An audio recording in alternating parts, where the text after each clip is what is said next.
All right, let me quickly check in here with West Bottom and Lapland.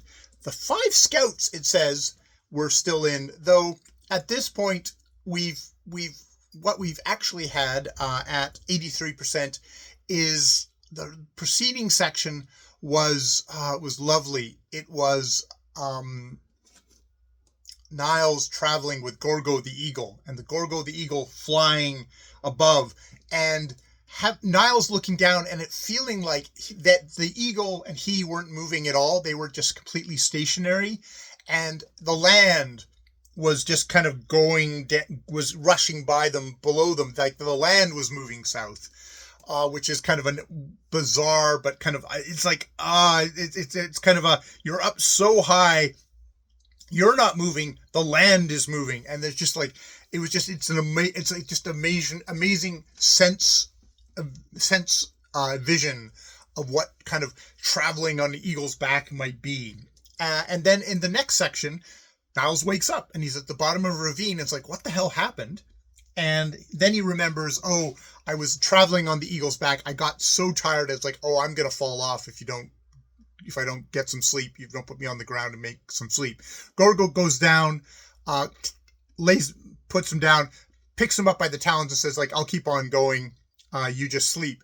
And surprisingly, he actually does sleep.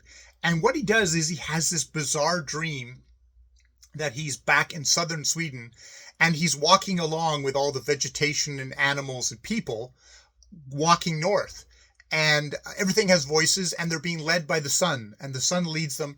And as they go along, creatures, vegetation fall out. Basically, as we get into as we go past the timber line, would be the most obvious thing. But, just like, okay, this kind of stuff only grows to this point, but then you go a further elevation, it doesn't grow anymore.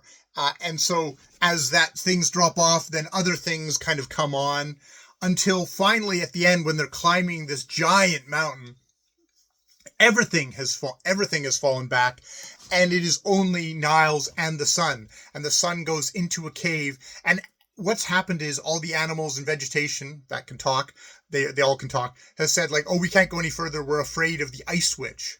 And indeed, they go into this cave, and there's the Ice Witch with 3 wolves. And the wolves are the North Wind, the Cold, and and the North Wind, Cold, and Darkness. And this is like absolute darkness. And for a while, they sit there, and the Ice Witch actually starts to look like she's melting.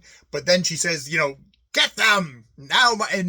Suddenly the sun cries, now my time is up.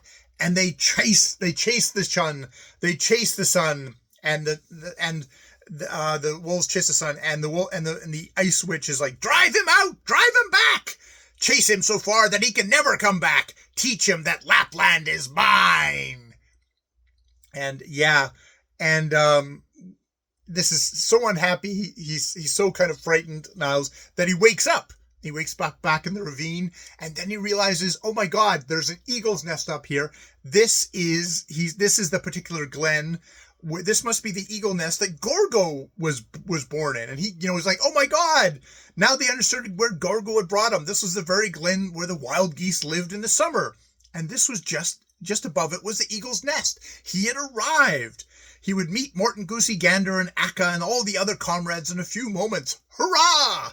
So we might actually be, we're kind of far, we're far north, but it's interesting. We've had this this vision of the Ice Witch with her 3 wolves of the North Wind, Cold, and Darkness, absolute darkness. So, whoo, Niles, we're getting along there in this adventure. More videos later.